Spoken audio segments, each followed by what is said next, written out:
बिस्मिल्लाहिर्रहमानिर्रहीम। अस्सलाम वालेकुम नाज़रीन। प्रोग्राम मुकाबिल में मेरे और आमिर मतीन साहब की तरफ से खुश आमदेद कहेंगे हम अपने तमाम देखने वालों को। बहुत ही एक बड़ा और दरीना मुतालबा ये था कि जो आइनी तरामीम हो रही हैं उसके नतीजे में एक आइनी अदालत का क़याम तो लाजमी होगा और हर सूरत होगा, मगर आज जब पार्लिमानी कमेटी का इजलास होता है तो मुस्लिम लीग नवाज और पाकिस्तान पीपल्स पार्टी इस क़याम से, इस आइनी अदालत के क़याम से दस्तबरदार हो जाते हैं। बड़ी खबर यह है कि आइनी बेंच बनेगा, इस बात के ऊपर इत्तेफाक कर लिया गया। मुजवज़ा तौर पे ये जो ड्राफ्ट है इसके अंदर जो नकात इस वक्त हमारे सामने आ रहे हैं उसके ऊपर एक एक करके तमाम की तफसील और उसके ऊपर आमिर साहब का तजिया आप लोगों के सामने रखेंगे। इसके अलावा इलेक्शन कमीशन ऑफ पाकिस्तान ने जो इस्लामाबाद के इलेक्शन ट्रिब्यूनल तब्दीली केस के हवाले से फैसला महफूज किया है, कुछ इसके ऊपर भी जो लीगल मामलात हैं वो आपके सामने रखेंगे।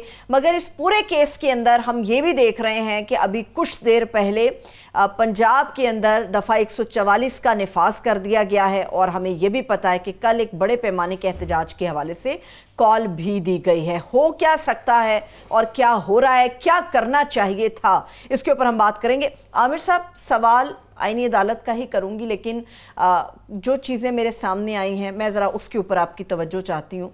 क्या ये भी देखना था अभी कि माएँ, बहनें, बेटियाँ, बच्चे, शौहर, जिसके बस में जो आ रहा है वो उसको उठा रहा है। हमें तो कहते थे अगवा बराए तावान होता है, ऐसा लगता है अगवा बराए वोट चल रहा है इस वक्त। जी, ये तो आम आदमी के साथ भी हो तो बहुत बुरी बात है, उसका भी वो भी उतनी तकलीफदेह बात है। मगर जब ये इतने इतने ताकतवर ईमानों के अंदर सेनेटर्स और एमएनए और उनकी फैमिलियों के साथ होता है तो आम आदमी और डर जाता है कि अगर ये अपनी जान का और अपने ख़ानदान का तहफ़्फ़ुज़ नहीं कर सकते तो ये हमारा क्या करेंगे। वो जो मुन्नू भाई की नज़र मैंने कहा हजे क़यामत नहीं आई, तो वो इंसान सोचता कि ये इंतहा है इन्हितात की, जुल्म सितम की, मगर फिर पता चलता है एक और क़यामत रोज़ आ रही है। तो ये एक, मैं समझता हूँ ये नई क़यामत है। जब फ्लोर के ऊपर खड़े होके कामरान मुर्तज़ा और दीगर लोग ये बात कर रहे हो तो फिर क्या ये याद रहे कि कामरान मुर्तज़ा जो हैं ये JUI के सेनेटर हैं और इस वक्त सारा जो है JUI ही एक कनेक्शन है बीच में और वो बड़ा क्रूशल लोग हैं।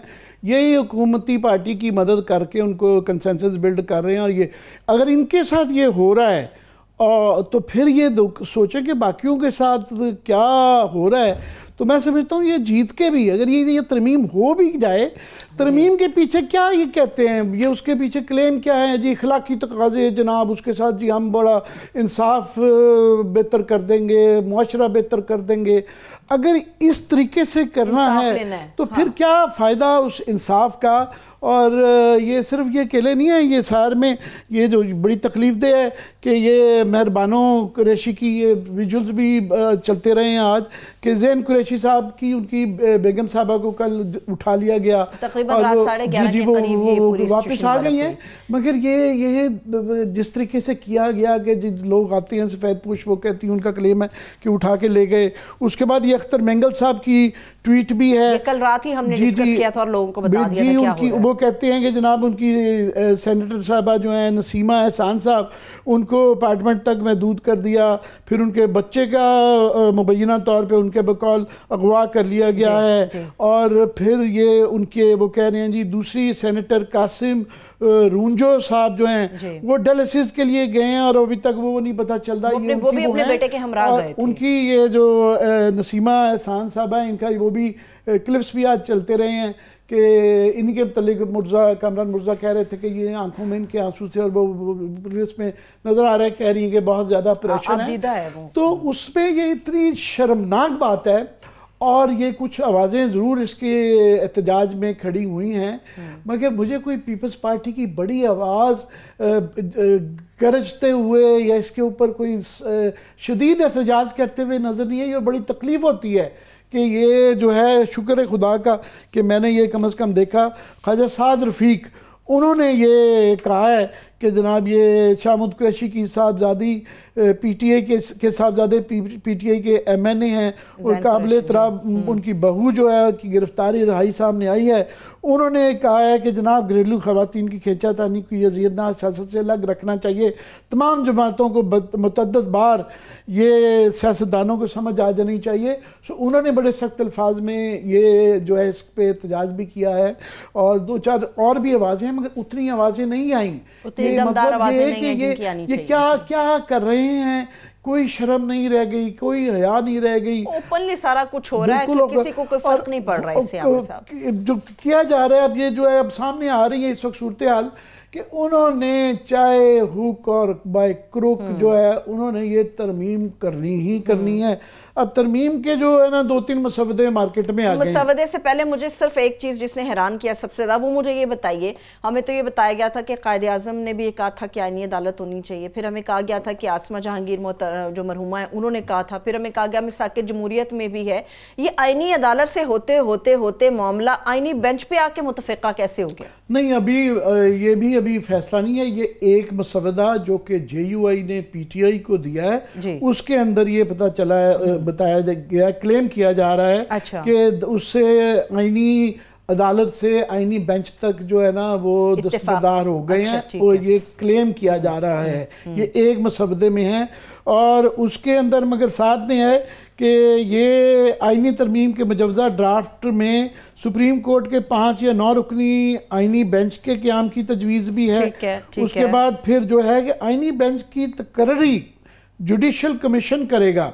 अब याद रहे कि जुडिशल कमीशन के अंदर जो मेजॉरिटी है ये मौजूदा उसमें, क्योंकि चीफ जस्टिस भी उसके साथ मिल जाते थे, तो वो फिर एक किस्म की हुकूमत की ही आ जाती है।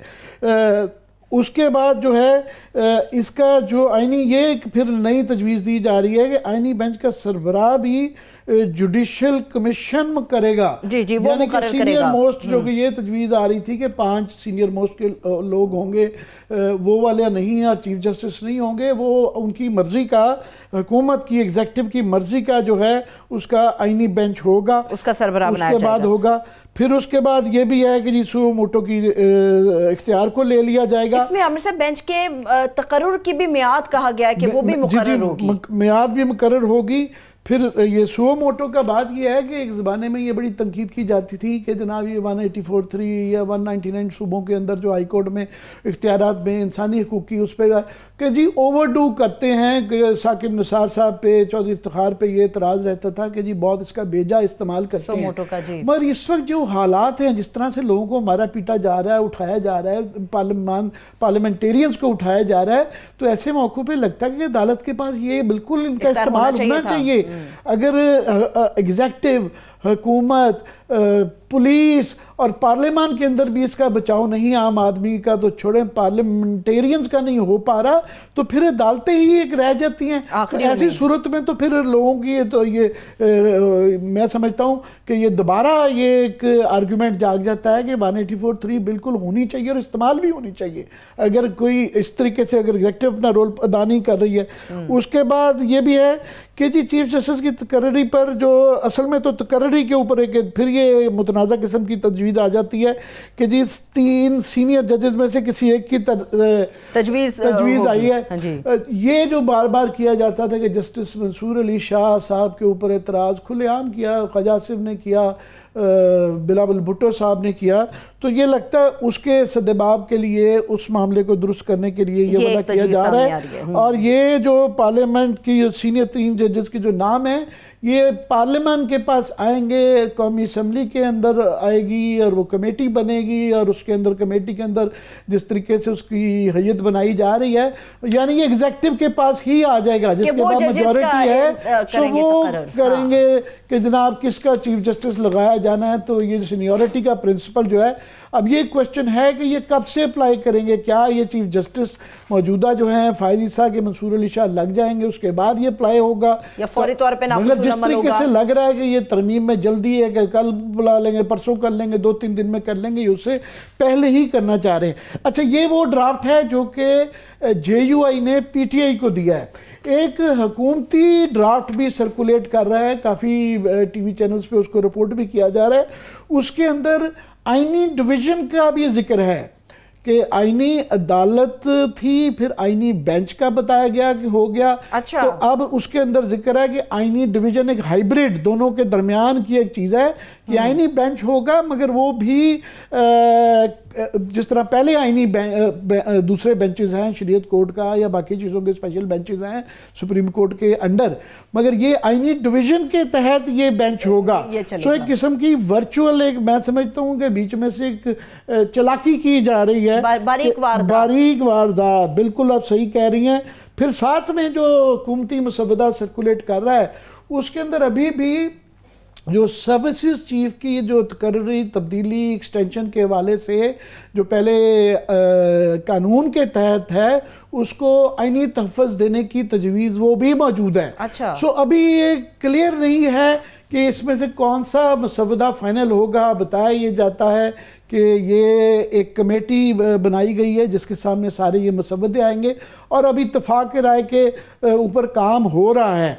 कभी वो कहते हैं 80% हो गया, कोई कहता 70% हो गया। पर ये क्लियरली है कि वो जिस तरीके से बंदे उठाए जा रहे हैं, जिस तरीके से किया जा रहा है, और वो क्लियरली कह रहे हैं कि जनाब अगर JUI नहीं भी आती तो भी इंतज़ाम शायद किया हुआ है। और वो इंडिपेंडेंट का आप देखें, याद रहे कि वो मखसूस नशिस्तों का अभी तक फैसला नहीं हुआ और उनके मतलब आज मैं सुन रहा था वो बिलाल कियानी साहब वो फरमा रहे थे कि जनाब वो तो इंडिपेंडेंट है ना, उन पे ऊपर तो डिफेक्शन की क्लॉज ही लागू नहीं होती, यानी कि उनके बंदे अगर तोड़ लिए जाएंगे तो वो डिफेक्शन को भी काउंट नहीं किया जाएगा। अब बात ये है कि फाइनली मैं ये कह दूँ कि ये लड़ाई जो है ना ये मज़ीद बढ़ती जा रही है कि अब कल की कॉल PTI ने दे दी है, 17 तारीख को वो एहतजाज कर रहे हैं, सड़कों पे भी ये लड़ाई चल रही है, पार्लियामान में भी चल रही है। अब देखना ये होगा कि सुप्रीम कोर्ट के अंदर जो है वहाँ इसके ऊपर क्या रद्द अमल आता है कि क्या ये सवाल ये हैं कि ये इसको आप ये जो करने जा रहे हैं इसको क्या ये समझा जाएगा कि ये आइन के बुनियादी ढांचे को छेड़ा जा रहा है, या ये जो एक लेजिटिमेसी होती है ना, एक लेजिटिमेट होप होती है, एक्सपेक्टेशन होती है कि जस्टिस मंसूर अली शाह ने इतने लंबे करियर के बाद वो लगने जा रहे हैं, उनके लगने से पहले जो कि असूली तौर पे पुराने तरीक़ेकार सीनियरिटी का प्रिंसिपल लगना चाहिए था, तो उसको एकदम से जो बदल लिया जाएगा तो क्या सुप्रीम कोर्ट के अंदर वो चुप करके इसको बर्दाश्त कर लेंगे या कोई रिएक्शन आएगा? तो आपकी इजाज़त से अगर मैं भी आपसे इजाज़त लूँगी। दोनों मेहमान हमारे साथ हैं, उनको भी शामिल कर लेते हैं। इस वक्त एक तो स्टूडियोज़ में हमारे साथ साकिब बशीर साहब मौजूद हैं। साकिब, बेहद शुक्रिया आपके वक्त के लिए। और इसके अलावा हमारे साथ माहिर कानून बैरिस्टर शहबाज खोसा साहब भी मौजूद हैं। खोसा साहब, आपके वक्त के लिए बेहद शुक्रिया। जी खोसा साहब, मैं आपकी इजाज़त से ज़रा साकिब से मैं लेटेस्ट ले लूँ कि साकिब ये वेरियस मसवदे अभी आ रहे हैं। एक वो मसवदा है जो कि JUI ने PTI को दिया जिसके अंदर मैंने जिक्र किया, तो एक मसवदा वो है जो कि हुकूमती कभी भी मसवदा सर्कुलेट कर रहा है और वो भी रिपोर्ट किया जा रहा है, उसके अंदर वही वाली सारी पुरानी चीज़ें जो बताई जा रही हैं वो मौजूद हैं। अभी लेटेस्ट मसवदों की क्या सूरत हाल है, किधर जा रहा है? अभी जो लेटेस्ट मसवदा है वही है जिसकी आप बात कर रहे हैं और वो JUI के ज़रिए PTI के पास आया है। इसमें जिस तरह आपने बताया है कि जो आइनी अदालत और आइनी बेंच की एक बहस थी वो बहस तो पीछे रह गई। अब एक जो है वो एक नई टर्म जो है वो एक इस्तेमाल की है कि वो डिवीज़न, एक सुप्रीम कोर्ट के अंदर एक डिवीज़न बेंच या वो डिवीज़न कॉन्स्टिट्यूशनल बेंच या इस तरह की कोई टर्म जो है वो वहाँ वो इस्तेमाल कर रहे हैं। वो अगर आप सारी पढ़ें जो ये तब्दीली करने जा रहे हैं तो वो ऐसे लगता है कि सुप्रीम कोर्ट के अंदर ही एक आईनी अदालत जो है वो खड़ी करने लगे हैं। उसका नाम जो है वो तब्दील हो रहा है। सुप्रीम कोर्ट के इख्तियारात, वो जो बेंच है उस बेंच का सारा कंट्रोल जुडिशल कमीशन के पास। जुडिशल कमीशन वो जिसमें हुकूमत जो है वो तकरीबन मेजॉरिटी में होगी, अपनी मर्जी का वो चीफ जस्टिस लगाएंगे। अब वो 3 साल के लिए चीफ जस्टिस रह सकेगा।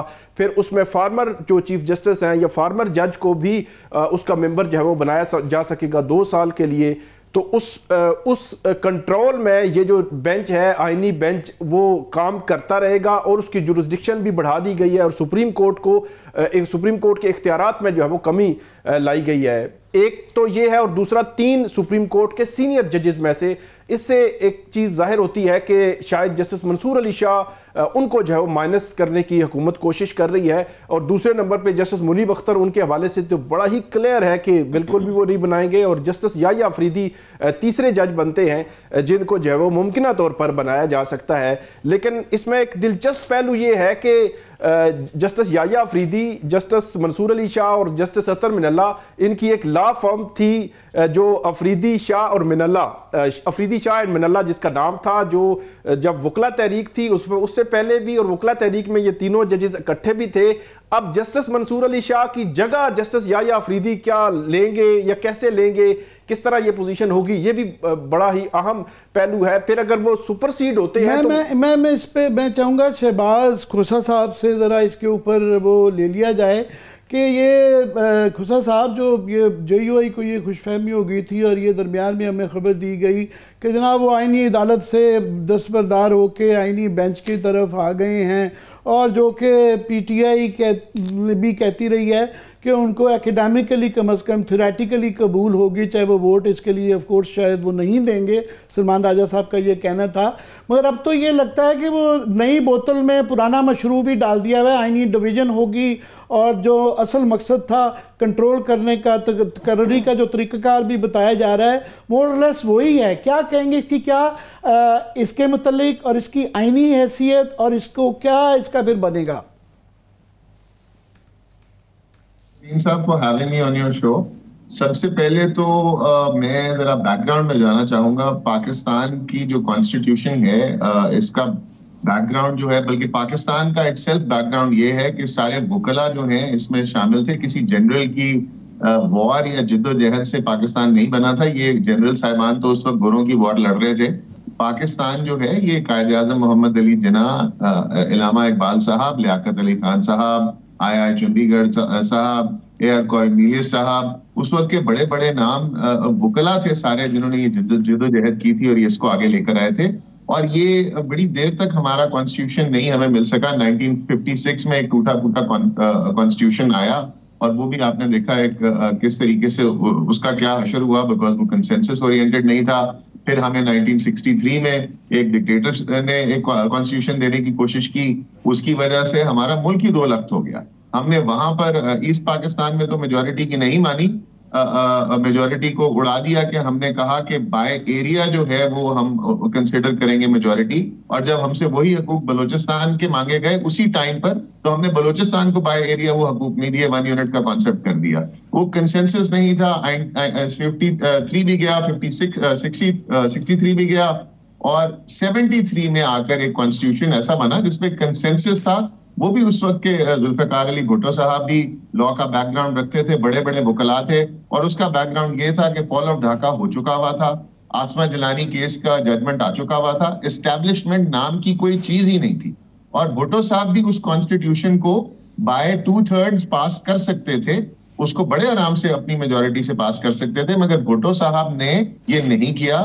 भुट्टो साहब ने यूनैनिमसली वो कॉन्स्टिट्यूशन उस वक्त बनाया, और मुल्क के तमाम जो उस वक्त के पॉलिटिकल पार्टीज थी, जो लीडरान थे, वो सब उस पर उन्होंने इत्तेफाक किया और ये कॉन्स्टिट्यूशन अमल में आया। और इवन यहाँ तक कि वो बलोच लीडर्स और वो पश्तून लीडर्स जो पाकिस्तान की स्टेट को नहीं उनसे नाराज हैं, वो भी 1973 के मुत्तफिका आइन पर मुत्तफिक हैं, और वो कहते हैं कि अगर आप हमें ये फ्रीडम्स और ये प्रोटेक्शंस दे दें जो इस आइन में हैं, तो हम पाकिस्तान के साथ हैं। तो ऐसे आइन को, और फिर मैं इसके बाद रजा रब्बानी साहब को क्रेडिट दूंगा कि रजा रब्बानी साहब ने भी साल लगाया और कई सैकड़ों मीटिंग्स की, और जाकर 18th कॉन्स्टिट्यूशनल अमेंडमेंट, जो कि बड़े आराम से वो 2/3 से कर सकते थे, 2/3 से नहीं की, बल्कि यूनैनिमसली पूरे हाउस ने 18th कॉन्स्टिट्यूशनल अमेंडमेंट पास की, और उसकी वजह से आज तक उस पर ऑब्जेक्शन नहीं आते। ये जो कॉन्स्टिट्यूशन की अमेंडमेंट होने जा रही है, ये मैं अभी बड़ी इंटरेस्टिंगली आपके शो में भी मेरा ख्याल है पिछले 15 मिनट से आप डिफरेंट मुसव्वदे ही डिस्कस कर रहे हैं। साकिब बशीर साहब कोर्ट को कवर करते हैं, इनके पास भी आइन का कोई ऐसा मुसव्वदा मौजूद नहीं है जो फाइनल ड्राफ्ट हो। तो ये किस किस्म की आइनी तरमीम है जिसमें सेनेटर जो कि उस जमात के जो इस मुसव्वदे को वोट देने की जिससे नेगोशिएशन की जा रही है, उसकी लीड सेनेटर आकर कह रहे हैं कि हमारे सेनेटर्स को उठाया जा रहा है, उनके बीवी बच्चों को उठाया जा रहा है। आपने बेशुमार लाइन ऑफ लेजिस्लेटर्स को देखा जिनका आपने जिक्र भी किया, जिनको उठाया जा रहा है और उनसे फोर्स किया जा रहा है। 70 करोड़ से 1 अरब रुपए तक का तो रेट लगा दिया गया है। इसके अलावा कोई दुनिया की लालच। मैं बिल्कुल इसमें ऐड दोबारा ऐड कर दूं आपकी पॉइंट को री एम्फसाइज करने के लिए कि सेनेटर कामरान मुर्तज़ा JUI के सेनेटर हैं, बड़े सॉफ्ट स्पोकन आदमी हैं, और वो अगर ये कह रहे हैं कि उनके मेंबरान के साथ भी यही उठाया जा रहा है, धमकाया जा रहा है, इसका मतलब ये है, मैं उससे ये अखज़ कर रहा हूँ कि ये जो ख्वाजा आसिफ ने ये अल्फाज इस्तेमाल किए थे कि अगर वो मकासद पूरे नहीं होते तरमीम के जिससे वो जो चाह रहे हैं, तो फिर ये गुनाह बेलज्जत क्यों कर रहे हैं। यानी वो JUI वाला जो मसवदा का जो है वो एक लॉलीपॉप है। असल मसवदे के अंदर ये जो आइनी डिवीज़न और ये बाकी मामलात जो हैं वो ही शायद असली मसवदा होगा। और उन्होंने बता दिया जिस तरह लोग उठाए जा रहे हैं कि उनको परवाह नहीं है किस तरीके से करवाना है। देखिए, ये आपकी बात बिल्कुल ठीक है कि ये लॉलीपॉप ही दिया जा रहा है हुकूमत की पार्टीज जो नेगोशिएट कर रही हैं बाकी पार्टीज से, ये बिल्कुल लॉलीपॉप दिया जा रहा है, इसलिए कि इस सारी एक्सरसाइज को 25 तारीख से पहले मुकम्मल करने का सिर्फ एक मकसद है कि एक जज साहब जो रिटायर होने जा रहे हैं, जिन्होंने ये पूरा टाइम आंखें बंद करके लॉलेसनेस को और फंडामेंटल राइट्स की वायलेशंस को, ग्रॉस ह्यूमन राइट्स की वायलेशंस को या इलेक्टोरल फ्रॉड को और हर किस्म की गैर आईनी इक़दाम को जो तहफ़्फ़ुज़ दिया, वो साहब रिटायर होने से पहले किसी तरीके से उन इख्तियारात जो हैं या उनको दे दिए जाएं या उनके किसी और को दे दिए जाएं। इसके लिए चाहे इलेक्शन कमीशन जो है वो इंडिपेंडेंट्स को मजीद जो है ये सीटें देकर, ये रिजर्व सीटें देकर अपने नंबर पूरे करे, या आप लोग भेड़ बकरियों की तरह उनको पकड़कर और उनको यरगमाल बनाकर या पैसे की लालच देकर उनसे ये इंडोर्स करवाएं। ऐसी किसी तरमीम को किसी सूरत कोई बाशऊर इंसान एक्सेप्ट नहीं कर सकता। वकला बरादरी तो बहुत दूर की बात है। अब आ जाए वकला बिरादरी पर। पाकिस्तान का आइन 1973 का एक बड़ा मुत्तफिका आइन है और बड़ा बैलेंस्ड आइन है, और इसका बैकग्राउंड जिस तरह मैंने आपको बताया कि 1973 में एस्टैब्लिशमेंट नाम की चीज ही कोई नहीं थी। मैं साकिब, आज जो है सुप्रीम कोर्ट के अंदर जो है एक फाइज ईसा साहब ने मोर और लेस पहली दफ़ा इशारा दे ही दिया कि वो जा रहे हैं। उन्होंने कहा कि जनाब ये बेंच जो है ना, मैं आपके नहीं बना रहा, तो फिर बाद वाले ही बनाएंगे। तो मोरलेस या उनको अंदाज़ा हो गया कि उनकी गेम मुक गया तेरा खेड़ बेचारा वो जो कहा जाता था, तो उनकी गेम लगता है कुछ ख़त्म होने का उनको अंदाज़ा हो गया है। मगर ये जो डिवीज़न करवाई जा रही है कि एक आप सीनियर मोस्ट जजेस के अंदर ये 3 का बेंच या 5 का बेंच में से सिलेक्शन की जाएगी, और वो आपस में भी एक तो उनके अंदर तकसीम ये करने वाली बात है, इख्तिलाफ पैदा करने वाला, और फिर जो है ये जिस तरीके से कमेटी जो कि वर्चुअली एग्जेक्टिव का ही कंट्रोल करेगी, और तो ये आराम से ये जज हजरात और वकील हजरात क्या मूड है, कबूल हो जाएगी? नहीं, मेरा नहीं ख्याल कि कबूल हो जाएगी। आज भी हामिद खान साहब ने ये कहा है कि हम चीफ जस्टिस मंसूर अली शाह जो है उनके अलावा किसी को चीफ जस्टिस नहीं मानेंगे। दूसरी जानिब जो अभी कराची बार में आल पाकिस्तान लॉयर्स कन्वेंशन हुआ, वहाँ एक एक्शन कमेटी भी उन्होंने बना दी है जिसमें मुल्क भर की, लाहौर से जो है वो कराची तक और बलोचिस्तान, खैबर पख्तूनख्वा, इस्लामाबाद की वकील जो है उसके हिस्सा हैं, और उन्होंने कल एक अहम प्रेस कॉन्फ्रेंसेस भी रखी हुई हैं।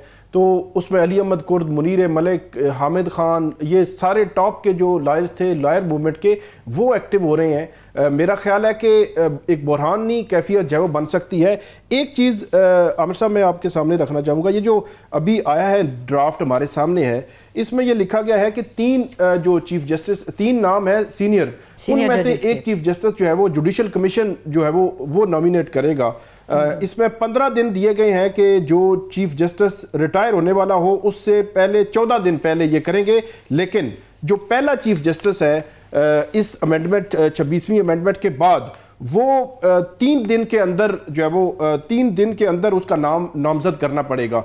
तो इसका मतलब ये हुआ कि 25 अक्टूबर आखिरी दिन है, 24 अक्टूबर और 23 अक्टूबर, तो 3 दिन वो बनते हैं। तो इस ड्राफ्ट के मुताबिक 22 अक्टूबर से पहले इन्होंने ये सारी चीजें फाइनलाइज करनी है। उसके बाद 21 को अगर फाइनलाइज करते हैं, कमीशन 22 को बैठता है, तो 22 को उन्हें बैठकर फिर जो है वो नॉमिनेट करना पड़ेगा 3 दिन पहले।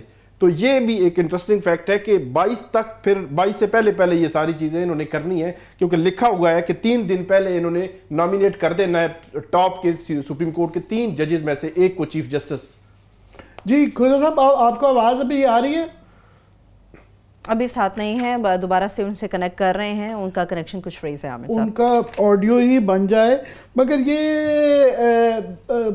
मैं समझने से, क्योंकि मसवदे इतने ज़्यादा हैं कि अभी भी जो पहले दिया गया था कि जनाब ये अब जो है ना, JUI ने ये क्लेम किया कि बाकी 2 पार्टियों को उन्होंने राज़ी कर लिया है और वो PTI को दिया गया, जिससे ये तासुर मिला कि जनाब यही अब फाइनल है। पर जो आज कामरान मुर्तज़ा साहब का रिएक्शन है कि फिर उनकी अगर पार्टी को इस तरीके से दबाया जा रहा है और उनको भी धमकाया जा रहा है, और ये बाद में दोबारा ये जो गवर्नमेंट वाला मसवदा जो पहले बताया गया था अब ये ख़त्म हो चुका हुआ है, ये नई तजावीज़ ये जो आप बता रहे हैं कि कमेटियां भी बननी हैं, फिर जो तरीक़ाकार है, तो अभी तो सारा कुछ है, क्योंकि नंबर्स गेम तो उनको परवाह नहीं है। उन्होंने कहा है कि जिस तरीके से बंदे उठाए जा रहे हैं और वो इंडिपेंडेंट, आज बिलाल कियानी साहब ने कहा वो देखें वो तो PTI के तो नहीं लोग हैं ना, इंडिपेंडेंट हैं, तो वो डिफेक्शन तो होगी नहीं, तो ये वो तो तुले में ये करने पे। मगर ऑप्शंस क्या हैं मौजूदा सुप्रीम कोर्ट की इस मेजॉरिटी की, जो कि 8-5 के में क्लियरली नजर आया, वो क्या कर सकते हैं,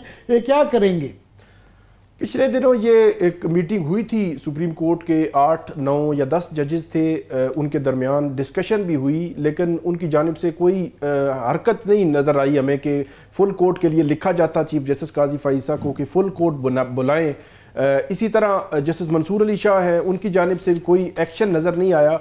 जो मुनीर मलिक हैं, गुज़श्ता रोज़ उन्होंने बात की तो उन्होंने कहा कि जो आउटसाइड सुप्रीम कोर्ट तो चले हम एहतजाज करेंगे, प्रेशर डालने की कोशिश करेंगे, लेकिन इनसाइड सुप्रीम कोर्ट जब तक रिएक्शन नहीं आता तब तक जो है वो चीज़ें शायद आगे नहीं बढ़ेंगी। और उसका तरीक़ाकार माजी में हमने ये देखा है कि जो बार एसोसिएशंस हैं वहाँ पे जजेस जाके खिताब करते हैं, और मेरी इतला के मुताबिक जस्टिस मंसूर अली शाह जो है उनको कुछ बार्स एसोसिएशन जो है वो अप्रोच कर रही हैं कि आप आएँ और हमारे पास आकर खिताब करें रूल ऑफ लॉ या इस किस्म के टॉपिक्स पे। तो ये भी एक मुमकिना तौर पर हो सकता है कि अगर उनको सुपरसीड किया जाता है तो 25 अक्टूबर के बाद ये एक सिलसिला शुरू हो जाए कि वो मुख्तलिफ बार एसोसिएशन से खिताब भी करें, क्योंकि ऑप्शन उनके रिजाइन की भी बात की जा रही है कि वो क्या करेंगे या नहीं, ये डिस्कशन हो रही है। मेरा नहीं ख्याल कि वो रिजाइन जो है वो करेंगे।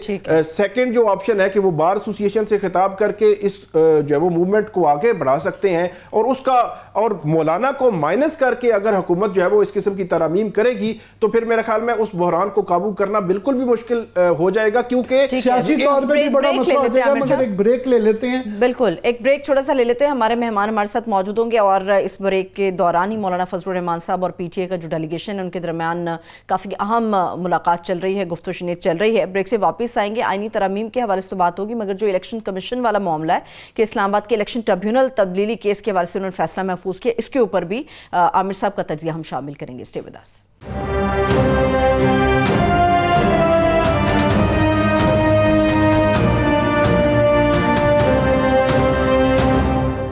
ब्रेक के बाद एक मरतबा फिर से खुश आमदेद कहेंगे। आईनी तरमीम के हवाले से बात कर रहे हैं, हमारे मेहमान हमारे साथ मौजूद हैं। आमिर साहब, शहबाज खोसा साहब इस वक्त हमारे साथ मौजूद हैं, हमारा लाइन का उनका जी खोसा साहब क्विकली ये मैं पूछना चाहता हूं कि ये अब ये जो कहा जा रहा है कि जनाब ये तकर्री के अंदर जो है हम पार्लियामान की सुपरविजन कर रहे हैं और ये 18वीं तरमीम में मौजूद था, ये एक आर्गूमेंट, और दूसरा कि क्या ये जो करने जा रहे हैं जो तजावीज़ हैं ये बेसिक स्ट्रक्चर को आइन के डिस्टर्ब करती हैं नहीं करती?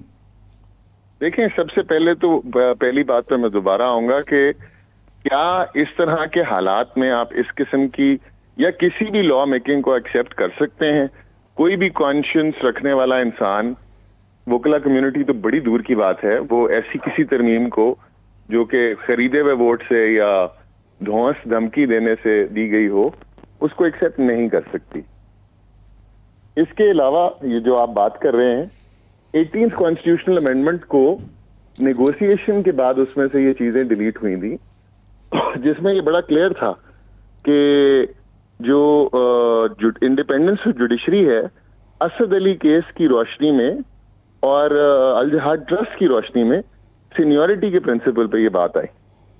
अब उसमें वक्तन फवक्तन हर चीफ जस्टिस जो है वो अपनी उसकी इंक्लिनेशन होती है, मगर वो इंडिपेंडेंट जरूर रहा है और उसकी परफॉर्मेंस में खामियां जरूर होंगी, मगर वो इंडिपेंडेंट था। तो अब अगर इसको वहां से निकालकर पार्लियामान के नीचे दोबारा दबा दिया जाए तो this is a clear violation of not just the grand norm of the constitution but also of the basic structure, the preamble, the objective resolution and article 175(3) जो कि क्लियरली कहता है कि हमारा आइन जो है ये सेपरेशन ऑफ पावर और इंडिपेंडेंस ऑफ जुडिशरी के प्रिंसिपल पर बेस्ड है। जी, मैं ये सारी ये जो इस तरह की बहस जो होती है ये इसके लिए तनाजुर बड़ा मैटर करता है। तो एक वक्त था जब ये बहस, एक तबका था जो ये कहता था कि सीनियरिटी का प्रिंसिपल तब्दील किया जा सकता है, मगर यहाँ टाइमिंग अभी जिस तरीके से किया जा रहा है, जिस मकासद से भी किया है, वो क्वेश्चन आ जाता है। दूसरा इस तरह ही 184(3) वगैरह के मतलब जो था कि जी बड़ा बेजा इस्तेमाल किया जाता है ये आज खुद नोटिस का, मगर ये जो इस वक्त मारधाड़ हो रही है, जिस तरह लोग उठाए जा रहे हैं और एग्जेक्टिव और तमाम जो ये इदारे हैं वो शामिल हुए हुए हैं गवर्नमेंट के साथ इसमें, तो ऐसे मौक़ों पे तो लगता है कि ये बिल्कुल होने चाहिए, ये इख्तियार इस्तेमाल किया जाना चाहिए। देखिए मतीन साहब, ये आपकी बात बिल्कुल सही है। ये जो करने की कोशिश कर रहे हैं कि इंडिपेंडेंस ऑफ जुडिशरी को ब्रीच करने की कोशिश कर रहे हैं, आर्टिकल 184(3) दिया ही उन्होंने पाकिस्तान के हालात को जहन में रखते था कि सुप्रीम कोर्ट के पास ऐसी पावर्स मौजूद थी कि जहां पर ये अनचेक्ड कोई ऐसी अनब्राइडल्ड चीज हो जाए और जहां पर एक एग्जीक्यूटिव बहुत पावरफुल इदारा होता है, सारी माइट उनके पास होती है, सारे सेक्रेटरीज उनके पास होते हैं, सारी गवर्नमेंट मशीनरी उनके ताबे होती है, उनको चेक करने के लिए एक पावरफुल आपको लॉ की जरूरत थी, जिसकी वजह से ही 184 दिया गया। आपने देखा कि कटास राज के साकिब निसार साहब ने बहुत गलतियां की होंगी, मगर आपको कटास राज के वही लोग याद हैं जिनके पास पानी मौजूद नहीं था, उनकी जो रिलीजियस वर्शिप की एरिया थे वहां पानी खत्म हो गया था। वो लोग क्या बड़े बड़े वहां पर जो कार्टेल्स ऑपरेट कर रहे थे जिनकी वजह से पानी खत्म हो गया था, क्या उनका मुकाबला वो कर सकते थे? वहां पर जब एडमिनिस्ट्रेशन आकर जवाब देती थी तो वो सारे उधर की बिजनेस कम्युनिटी के हक का जवाब देती थी, वो कोई आम गरीब आदमी के सपोर्ट नहीं करती थी। मगर सुप्रीम कोर्ट ने उधर इंटरवीन किया और उनको वो सारा मसला हल करके दिया, जिसपे अरबों रुपए एक बहुत mighty section of the society ने लगाए, because supreme court made them do it. आप इसी तरह देखें, पानी का जो मसला था, मिनरल वाटर का जो मसला था, वो आपने देखा कि उस पे जो एक बगैर टैक्स के पूरे पाकिस्तान के पावरफुल कार्टेल्स बने हुए यहाँ पे पानी सप्लाई कर रहे हैं और हम सब उनको पैसे देते हैं, वो टैक्स अदा नहीं कर रहे थे। वाटर टैक्स का कॉन्सेप्ट जो कि होना चाहिए सारी दुनिया में है, वो पाकिस्तान में नहीं था। कनाडा जो कि जिसके पास दुनिया के प्योरेस्ट तरीन पानी के रिजर्व्स हैं और सबसे ज्यादा दुनिया के पानी के रिजर्व्स हैं, वहां पर भी पीक टाइम और ऑफ पीक टाइम था पानी का, पाकिस्तान में नहीं था। ऐड कर दूं कि ये बिल्कुल आर्गुमेंट आपका आ गया कि ये हालात और ये बड़ी रिलेटिव होती है, वक्त के तनाज़ुर के साथ जो है काफ़ी शिकों की जो है वो हैसियत ऊपर नीचे जाती रहती है। मगर इसके साथ आपने जिक्र किया कि वकला का इनपुट, सिविल सोसाइटी HRCP का भी आज बयान आया है कि जनाब ये बहुत ज़्यादा बुनियादी हकूक़ की वायलेशन है, उनसे भी कंसल्टेशन करनी चाहिए। तमाम जो स्टेक होल्डर्स हैं रियासत के, सबकी कंसल्टेशन आनी चाहिए। मगर ये तो अभी इसके अंदर वो क्लियरली 184(3) का राइट भी, और जो सूबों के पास, हाई कोर्ट्स के पास जो इस तरह के इख्तियार है, 199 गालबन शिक है, तो उसका भी वो तो क्लियरली उस पर वो माइल हैं कि उसको ख़त्म करेंगे। मैं इसमें आपकी इसके लिए एक चीज़ ऐड करना चाहूँगा। जब मुशर्रफ साहब बहुत पावरफुल थे तो उन्होंने तो ये सारा भी बॉदर नहीं किया कि यहाँ पे कंसेंसस डेवलप करें या कोई हम किसी को मिलाएं। उन्होंने तो एक आर्टिकल 370(AAA) था, उसके नीचे सुपर ग्लू लगा के उसको कॉन्स्टिट्यूशन के अंदर चिपका दिया था और उसके तहत जो है वो जजमेंट्स आ रही थी। जिस तरह टिक्का मोहम्मद इकबाल की जो पहली आई थी, वो उसको 370(AAA) में उन्होंने कहा जी बहुत सारी चीजें इंडेमनिफाई हो गई हैं, तो वो बाद में निकाला गया। Sindh high court bar association के केस में उसको निकाल के बाहर फेंका कि ये तो कॉन्स्टिट्यूशन में कभी आया ही नहीं, पास ही नहीं हुआ। जिस कॉन्स्टिट्यूशन जिन कोर्ट्स को अपना कोई इख्तियार नहीं है, वो कॉन्स्टिट्यूशन में अमेंडमेंट का इख्तियार कैसे दे सकते हैं? ये सारी चीजें बहुत डिटेल्ड जजमेंट्स में आई, और ये अब जो करने की कोशिश किए जा रहे हैं ये भी मेरा ख्याल है एक बेवकूफाना मशवरा किसी ने दे दिया है इस वक्त अरबाब इख्तियार को, कि ये सोच रहे हैं कि ये सारे ढोंस और जोर जबरदस्ती से ये अगर ये इस तरीके से रात के अंधेरे में मल्टीपल ड्राफ्ट देके किसी को चक्कर देके ये पास कर लेंगे तो it will not be anything more than a piece of paper. मैं चाहूँगा, हमारा वक्त थोड़ा सा महदूद हो गया है। मैं साकिब, तमाम ही तबकों से सिविल सोसाइटी की तरफ से भी रिएक्शन आ रहा है, वकला फाइनली एक्टिव हो गए हैं, मीडिया के अंदर भी आवाज़ें उठ रही हैं, मगर इसके अंदर जो सबसे खामोश है वो बेंच है। सुप्रीम कोर्ट, हाई कोर्ट के जजेस ने तो बेचारों ने अपनी काविश की, इस्लामाबाद हाई कोर्ट में 6 जजेस ने ख़ास तौर पर ख़त लिख के वहीं से ही मामला शुरू हुआ, मगर ये सुप्रीम कोर्ट का जो जजेस हैं, जो मेजॉरिटी जजेस जो हैं, वो क्या इंतज़ार करेंगे जब ये हो जाएगा तो फिर करेंगे, और अगर जब करेंगे तो उनके पास क्या जब तक कोई इख्तियार रह जाएगा?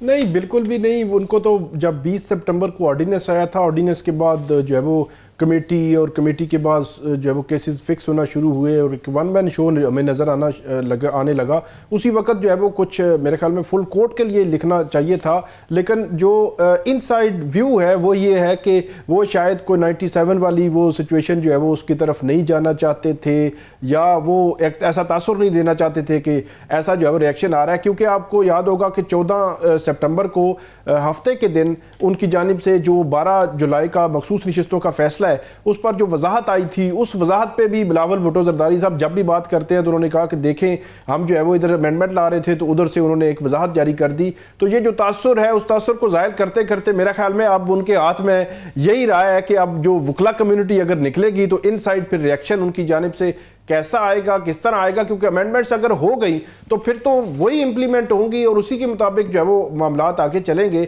और वो चैलेंज भी हुई तो फिर कहाँ चैलेंज होगी, किस तरह बेंच किस तरह बनेगा और कौन बेंच बनाएगा, ये अलग से सवालात जो है वो उस वक्त होंगे। जी खुजा साहब, ये अगर ये इंतज़ार ही करती रही सुप्रीम कोर्ट के जब ये होगा तो तब होगा, तो जिस तरह साकिब कह रहे हैं फिर वो उसकी तो हैयत ही बदल गई होगी, उनके इख्तियार ही नहीं वो वाले होंगे, तो क्या कैसे होगा ये फिर? पॉलिटिशियंस जो हैं, मैं तो मौलाना साहब को बहुत ज्यादा क्रेडिट दूंगा, और अगर वो अपनी कोशिश में कामयाब हुए तो I am sure he will be remembered as the saviour of the constitution and fundamental rights. अभी दिन रात लोग कोशिशों में जरूर लगे हुए हैं। आप ये देख रहे हैं कि पॉलिटिशियंस जिनके घर से लोगों को उठाया भी जा रहा है वो भी आकर इस पर, चाहे आप दीदा हैं मगर वो इस पर प्रोटेस्ट जरूर कर रहे हैं। ऐसे हालात में अगर कोई भी अमेंडमेंट पास की गई तो मेरा नहीं ख्याल है कि हमारे जजेस इतने जमीर फरोश निकलेंगे कि वो इस चीज को किसी भी सूरत में किसी भी अदालती ढांचे में एक्सेप्ट कर लें। अगर तो ये अदालतों में बाज़मीर जजेस रहे तो ये किसी भी अदालत में इस चीज को जरूर अल्ट्रा वायरस डिक्लेयर करेंगे, क्योंकि ये तो ये तो आया है कि ये जोर जबरदस्ती और धौंस की बेसिस पर एक गैर कानूनी काम सिर्फ एक ऐसे पार्टियां अपने आप को इक्तदार में रखने के लिए कर रही हैं जो ना सिर्फ अवाम की मकबूलियत खो बैठी हैं बल्कि शायद अपनी करप्शन को छुपाने के लिए इतनी आउट ऑफ द वे जा रही हैं। तो ये बिल्कुल नहीं सस्टेनेबल और ना ये चलेगा। वकला कम्युनिटी भी इसमें रोड्स पर बाहर आएगी, और ना सिर्फ रोड्स पर बाहर आएगी, हर तरीके से एजिटेट भी करेगी। एंड आई एम श्योर कि आप इसमें जुडिशरी को भी काफी प्रोएक्टिव देखेंगे। हमें ये बताया जा रहा है कि पीटीआई को भी जी कन्विंस किया जाएगा, तो अभी क्या पीटीआई जो इसमें से वो कह रहे हैं कि कुछ जिन चीज़ों पे आप इत्तेफाक करते हैं या जो आइडियाज़ इसमें से आपको पसंद आए कम से कम उसका वो बता दें, तो ये क्या फैसला किसने करना है पीटीआई के अंदर, क्योंकि वहाँ एक बड़ी तितर बितर लीडरशिप नज़र आ रही है। क्या ये जो है इमरान खान ने करना है या जो मौजूदा लीडरशिप है उन्होंने ये करना है, कि उनका क्या लाए अमल होगा? देखें, ये तो बड़ी एक स्ट्रेटेजिक ब्लंडर होगा पीटीआई की तरफ से कि वो इस चीज में चाहे कुछ भी लिखा हो उसको एक्सेप्ट करें, तो ये तो इनको क्रीडेंस देने के बराबर होगा। चाहे इसमें कोई बिल्कुल ही दूध की धुली तरमीम भी आ जाए, तो ये पीटीआई का तो स्टांस क्योंकि ये है कि ये असेंबली की क्रेडिबिलिटी कोई नहीं है, तो वो they probably have to stick to their stance.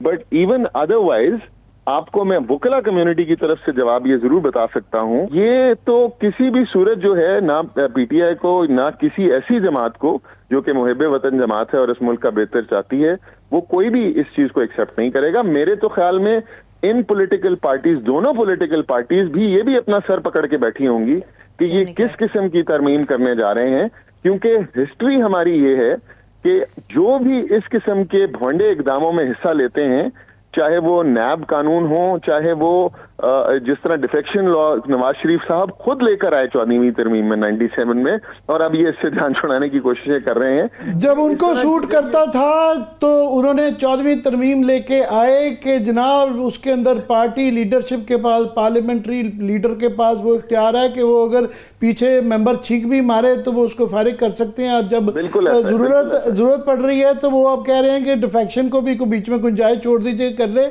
कि उसका वोट भी काउंट हो और उसका कुछ किया भी ना जा सके। जेयूआई का मैं चाहूँगा साकिब आपसे पूछना कि सूरत हाल ये है कि पहले मौलाना का ये एक स्टांस था कि ये जो पार्लियामान है, जिस तरह खोसा साहब भी फरमा रहे हैं, ये क्योंकि बड़ी मुतनाज़ा पार्लियामेंट है, इसके पास अहलियत ही नहीं है कि ये छोटी तरमीम, बड़ी तरमीम तो छोटी तरमीम भी इसको नहीं करनी चाहिए। प्लस ये बड़ा क्लियरली 2-3 दफ़ा हमारे प्रोग्राम में भी कामरान मुर्तज़ा साहब ने कहा, आज भी कहा उन्होंने कि अगर ये लोटे बना के वोट तोड़ के ये किया गया तो ये बिल्कुल भी एक्सेप्टेबल नहीं होगा। तो क्या इसकी जो एक बड़ी डोसाइल ड्राफ्ट भी अगर जेयूआई एक्सेप्ट करके वो करती है तो फिर भी अपनी उससे तो स्टांस से, ओरिजिनल से हटेगी? साकिब बिल्कुल, अगर वो अपने वो ड्राफ्ट, कोई भी ड्राफ्ट जो है वो एक्सेप्ट करते हैं तो स्टांस से तो हटेंगे, लेकिन दूसरी तरफ अगर आप देखें तो जेयूआईएफ ने अपना एक पूरा ड्राफ्ट दिया है, उसमें कोई ऐसी शिक्के भी हैं जिसका ताल्लुक इस्लामी नज़रियाती काउंसिल और उनके जो लॉज हैं उनके हवाले से, सूद को ख़त्म कर देने के हवाले से कि वो बिल्कुल उन्होंने अपना बीच में भी इनपुट दिया है। और जो वो आईनी बेंच की जो उन्होंने बात की है, मेरा ख्याल है वो एक सॉफ्ट किस्म का आईनी बेंच कि सुप्रीम कोर्ट में अगर कोई मामला इस किस्म का जाता है तो टॉप 5 बैठ के और उसमें जजेस जो है वो बैठ के देख लेंगे, तो वो सॉफ्ट किस्म का एक था। लेकिन ये जो अभी जो ड्राफ्ट हमारे सामने आया है उसमें हार्ड है। अब देखना यह है कि जिस आईनी बेंच की बात जेयूआईएफ कर रही है वो लेके आएंगे, या ये तकरीबन आईनी अदालत जो है वो सुप्रीम कोर्ट के अंदर एक खड़ी करने का जो कोशिश हो रही है, इसको भी वो सपोर्ट करते हैं। ये सबसे इंपॉर्टेंट है और इस वक्त मीटिंग भी चल रही है पीटीआई के साथ जेयूआईएफ की। लास्ट 2 मिनट्स हैं, खोसा साहब जरा कंक्लूड कर दें आप कि घूम फिर के जो नंबर्स गेम नज़र आती है कि जेयूआई मान भी जाती है तो बगैर पीटीआई के लोटों के ये नंबर पूरा नहीं होता। तो अगर जेयूआई के बगैर अगर बहुत ज़्यादा नंबर में वो ये पीटीआई के लोग होते हैं तो क्या उसकी अब लेटेस्ट सूरत हाल क्या आपके पास इत्तलाएं हैं? देखिए, सबसे पहले तो जो लेटेस्ट सूरत हाल तो आपके सामने आ गई कि यहाँ पे parliamentarian on the floor of the house कह रहे हैं कि हमारे से लोगों को उठाया जा रहा है, हमारे बच्चों को उठाया जा रहा है। आपने कल लाहौर से एक खातून सेनेटर का सुना जिनको उठा लिया गया है, उनके बेटे को उठा लिया गया है, एक हमारे एमएनए हैं जिनकी वाइफ को उठा लिया गया। मतलब ये तो रैम्पेंट हैं जो कि यहाँ पर आप देख रहे हैं। इस किस्म के हालात में ये नंबर पकड़ के देखें, मिलिट्री डिक्टेटरशिप से भी तो पाकिस्तान गुजरा है ना, तो ये हालात भी जो कि स्याह तरीन हालात हैं इस मुल्क के, और अनफॉर्चुनेटली अगर अरबाब इख्तियार को ये नहीं नजर आ रहा तो आप माइट के आगे इनको बस कोई बंदा गैरत ही दिलवा सकता है कि कुछ खुदा का खौफ करें। टाइम तो गुजर जाएगा मगर ये काले दिन जो है ये हमारी हिस्ट्री का एक स्याह बाब होंगे। स्याह बाब इसलिए भी ज्यादा तकलीफदेह होगा कि पहले जो ज़्यादातर इस तरह के जुल्म सितम होते रहे वो मार्शल लॉ में होते रहे और ये एक सो कॉल्ड जमहूरियत के अंदर हो रहा है, पहली बात। दूसरा, इवन 8वीं तरमीम भी जब ज़ियाउल हक ने करवाई थी तो बड़ा गिव एंड टेक हुआ था, काफ़ी इनपुट लिया गया था, उसमें शराइत रखी गई थी। उस वक्त की जो हैंड पिक्ड जो मजलिस शुरा थी उन्होंने कहा नहीं नहीं तब प्रूव करेंगे कि ये चीज़ें करें। और ज़्यादा जोर जो होता था वो ज़्यादा से ज़्यादा चीफ जस्टिस को, जो मुशर्रफ की भी लड़ाई हुई चीफ जस्टिस को तब्दील करने का था। यहाँ तो पूरा जुडिशरी के निज़ाम को, इंतज़ामी निज़ाम को, और सारा वो जो है कि जुडिशरी से लेके एग्जेक्टिव को पावर दी जा रही है। बहुत बहुत शुक्रिया सर, थैंक यू। बहुत शुक्रिया, थैंक सो मच। शहबाज खोसा साहब हमारे साथ मौजूद थे, साकिब बशीर हमारे साथ मौजूद थे। आप दोनों मेहमानों को बेहद शुक्रिया। इजाज़त दीजिए, अपना बहुत सा ख्याल रखिए, खुदा हाफिज़।